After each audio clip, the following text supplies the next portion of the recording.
morning, students. Myself, Rahul Bansal, Assistant Professor in Civil Department, Chandigarh Polytechnic College. In this semester, I will teach you the subject Railway Bridges and Tunnels. So, like in the previous chapter, we discussed about the topic ballast, and now in this topic, we discuss related with the topic name, which is crossings. So this part have two videos, crossing and signaling. So first of all, we discuss only the topic crossing. So let us start with the topic crossing. So crossing is very important part in the railway engineering because when one rail cross another rail, it requires a crossing. Without crossing, a rail doesn't cross another rail having the different tracks.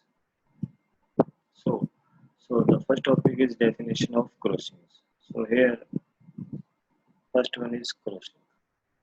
When one rail cross another rail, that is a crossing occurs. Thus, the special form of construction done when two rails of different tracks cross each other at an angle so as to provide flangeway clearance between the rails to be crossed is known as crossing. अगर हम simple way में देखते हैं जब भी train एक track पर move करती है और दूसरी ट्रेन दूसरी ट्रैक पर मूव करती है जब उन्हें आपस में एक दूसरी ट्रेन को क्रॉस करना है या फिर ट्रैक चेंज करना है तो वहाँ पे हम ट्रैक्स की क्रॉसिंग प्रोवाइड करते हैं। ठीक है जी, क्रॉसिंग का मतलब क्या है? एक ट्रेन अपने ट्रैक को छोड़कर दूसरे ट्रैक पे मूव कर जाती है, उसे हम सिंपल लैंग्वेज में क्रॉसिंग वर्ड बोलते हैं। जो क्रॉसिंग है इसके लिए हमें एक एंगल भी मैनेज करना पड़ता है कि प्रॉपर ट्रांसफॉर्मेशन हो जाए या प्रॉपर क्रॉसिंग हो जाए एक रेल की with respect to the another rail. इसे सिंपल लैंग्वेज में हम क्रॉसिंग बोलते हैं। जो क्रॉसिंग्स है वो बिल्टअप भी होती हैं और कास्ट एज प्लेस, वो पहले से फैक्ट्रीज में भी कंस्ट्रक्ट करके हम मंगवा सकते हैं या जहाँ पे हमें रिक्वायरमेंट है उस प्लेस पे पोजीशन के रिक्वायरमेंट के अकॉर्डिंग भी हम उसको वहाँ पे अरेंज कर सकते हैं या इन दोनों का कॉम्बिनेशन भी बना सकते हैं। Mostly built up crossings are very common. Indian railways में हम जितने क्रॉसिंग से पहले से डिजाइन कर लेते हैं उन्हें सिर्फ अरेंज करना होता है या उन्हें सिर्फ हैंडलिंग प्रॉपर हैंडलिंग के साथ मैनेज करना होता है, साइट पर फिक्स करना होता है with the help of fixtures and fastenings. Okay जी। However, it is much easy and economical to repair or recondition them. जो हमारे पास बिल्टअप क्रॉसिंग है वो इकोनॉमिकल भी है, इजी हैंडलिंग भी, इजी ट्रांसपोर्टेशन भी है और उसकी रिपेयरिंग या रिकंडीशन मीन्स उसके नीचे कोई बैलास्ट की पोजीशन मैनेज करनी है या एंगल मैनेज करना है या फिर गेज मैनेज करना, वो भी हम इजीली कर सकते हैं। बट एक इसमें डिसएडवांटेज है बिल्टअप क्रॉसिंग्स में, these are not suitable for fast and heavy traffic as they are not rigid।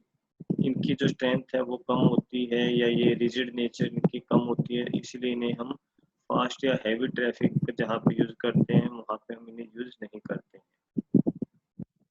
इनकी जो इनिशियल कॉस्ट है वो हाई है but they require less maintenance. Okay जी। Now the sub topic is point. Point क्या है? Same crossing की ही एक स्टाइल को हम पॉइंट बोल देते हैं। पॉइंट उस वर्ड को बोलते हैं जहाँ पे हम ट्रेन को एक ट्रैक से दूसरे ट्रैक पे डाइवर्ट करते हैं, उसे क्या बोलते हैं? पॉइंट्स बोलते हैं। या फिर जो पैरेलल ट्रैक है फर्स्ट ट्रैक के साथ जो पैरेलल है उसे हमें डाइवर्ज करना होता है, उस पॉइंट्स उन्हें हम वर्ड को क्या बोलते हैं? पॉइंट्स। इनका मेन फंक्शन क्या है? इनका मेन फंक्शन यही है ट्रेन को एक रेलवे ट्रैक से दूसरे रेलवे ट्रैक की तरफ डाइवर्स करना। और जो क्रॉसिंग्स है उनके बीच में जो गैप होता है उसको इस तरह मैनेज करना कि जो व्हील्स हैं वो इजीली मूव कर जाएं एक ट्रैक से दूसरे ट्रैक पे विदाउट एनी डिस्टर्बेंस और विदाउट एनी ऑब्स्ट्रक्शन।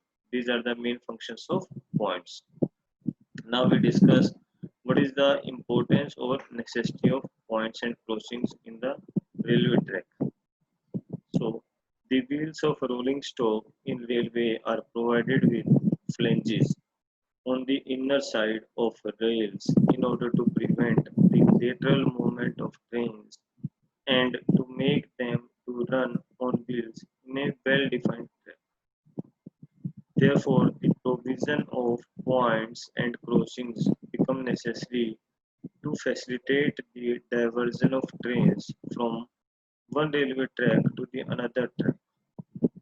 अगर हम इसे सिंपल लैंग्वेज में समझते हैं या समझने के पॉइंट ऑफ व्यू से बात करते हैं तो हम बताते हैं कि जो व्हील्स हैं आप सभी ने देखा भी होगा या फिर आप देख भी सकते हो जो व्हील्स हैं ट्रेन के उनकी जो डायरेक्शन है या उनका जो मूवमेंट है वो हमेशा इनर साइड होता है ट्रैक के। ये किस रीजन से होता है? अगर वो इनर साइड में होगा तो जो ट्रेन है वो इजिली तो इजिली वो उसके ऊपर ट्रेवल कर सकती है या इजिली उसके ऊपर मूव कर सकती है।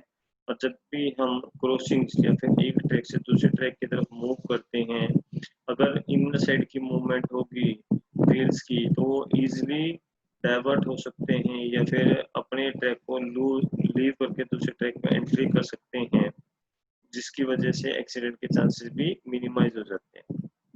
यही मेन रीजन है कि हम जो व्हील्स की अलाइनमेंट है वो इस तरह करते हैं कि वो हमेशा इनर साइड ही मूव करे। ये इसके लिए मेन नेसेसिटी या इम्पोर्टेंस है। नेक्स्ट अब क्रॉसिंग्स के लिए हम बात करते हैं तो यहाँ पे कुछ पार्ट्स हैं क्रॉसिंग के पहले वो डिफाइन करते हैं उसके बाद उसके डायग्राम के साथ हम समझेंगे। फर्स्ट वन इज क्रॉसिंग और वी पीस। तो ये डायग्राम जो कंपोनेंट होता है इसकी जो शेप होती है वी टाइप में होती है और ये हमेशा कहाँ पे प्रोवाइड किया जाता है जहाँ पे दो रेल्स आपस में इंटरसेक्ट करती हैं वहाँ पे इसे प्रोवाइड किया जाता है ताकि जो भी व्हीकल है या जो ट्रेन है वो इजीली वन ट्रैक से दूसरे ट्रैक की तरफ मूव कर जाए। उस कंपोनेंट को बोलते हैं क्रॉसिंग और वी पीस। ये वी शेप में होता है इसलिए इसका नाम बोलते हैं V shape V piece sorry. Next is point rail. अभी हमने पढ़ा पॉइंट का होता है पॉइंट एक वो लोकेशन है जहाँ पर ट्रेन एक ट्रैक से लीव करके दूसरे ट्रैक की तरफ एंट्री करती है उसे क्या बोलते हैं पॉइंट। तो पॉइंट रेल का मीनिंग है ये वो रेल है मेन ट्रैक की जो ट्रेन को एक ट्रैक से दूसरे ट्रैक में मूव करने में हेल्प करती है एंड ये एक नोज की शेप की बन जाती है। So the rail of main railway track forming the nose of crossing. After that, splice rail. Splice means it is the branch track rail. The rail of branch track which meets point rail at the nose of crossing. After that, wing rails. These are also important component of crossing and these are bent up length of rail used in the front of nose of crossing. Their main function is channelizing the train wheels in their proper routes. Next is toe of switch. It is the ending point of a wing rail with load rail. अभी हम ये सभी components को diagram में देखते हैं। अब देखते हैं देखो जी यहाँ पे इस डायग्राम में ये गेज दिखा रखा है। ये एक मेन ट्रैक है ये साइड में क्रॉसिंग ट्रैक है। that one is main track and that one is branch track। इसे क्रॉसिंग ट्रैक या ब्रांच ट्रैक बोल देते हैं। अब यहाँ पे हम बात करते हैं इस पॉइंट पे डार्क इसे बोलते हैं हील ऑफ स्विच। ठीक है जी। और इसका जो अपर पार्ट है हम देख सकते हैं एरो लगी हुई है अपर पार्ट बोलते हैं toe of switch. These are the wing rails जो वी शेप में प्रोवाइड किए जाते हैं जहाँ पे हम सिर्फ ट्रैक को चेंज करने के काम करते हैं। इसे बोलते हैं पॉइंट रेल। ये है angle of crossing. Angle of crossing को अल्फा से रिप्रेजेंट किया गया है। यहाँ पे स्विच लीवर बुक्स है यहाँ पे जो लेबर है मैनुअली लीवर को सस्टेन करते हैं या लीवर को खींचते हैं ताकि ट्रेन एक ट्रैक से दूसरे ट्रैक की तरफ मूव कर जाए।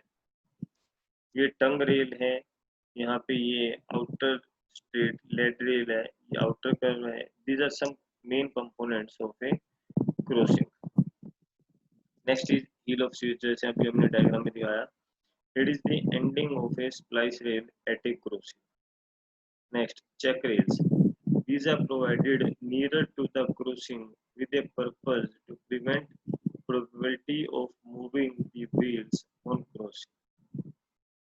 Next, throat of crossing. It is the place where the converging wing rails are the nearest.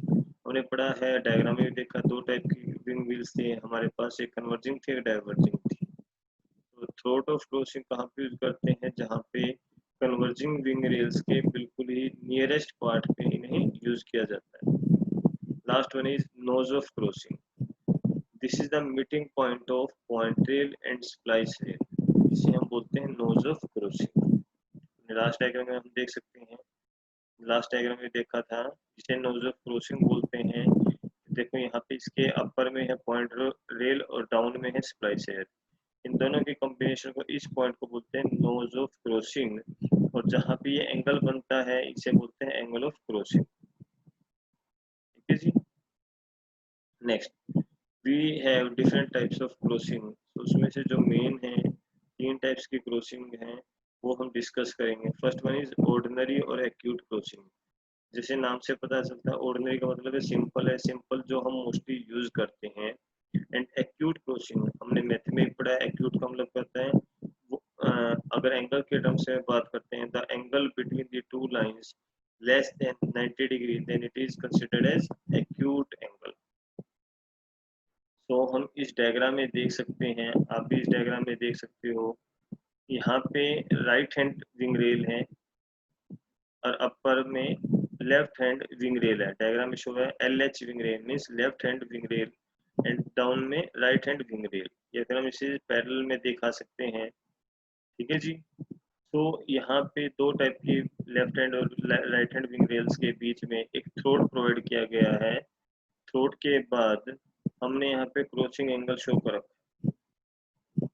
Next one is point rail and splice rail. Point rail and splice rail के बीच में जो angle होगा इसे बोलते हैं क्रॉसिंग एंगल या angle of crossing, और इस पॉइंट को बोलते हैं nose of crossing.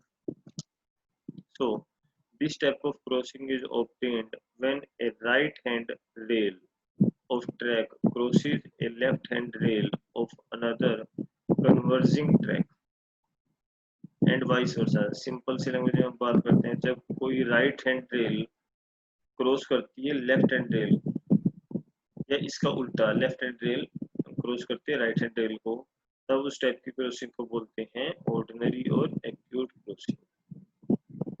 In this, all the measurements are taken from the theoretical nose of crossing। तो यहाँ पे लिख रखा है डायग्राम में TNC। TNC का means theoretical nose crossing, this is the point, and here it is ANC means actual nose crossing। तो जितने भी हम यहाँ पे रीडिंग्स लेते हैं या मेजरमेंट्स लेते हैं, हमेशा theoretical nose of crossing से हम लेके चलेंगे, एक्चुअल nose of crossing से हम कंसिडर नहीं करेंगे।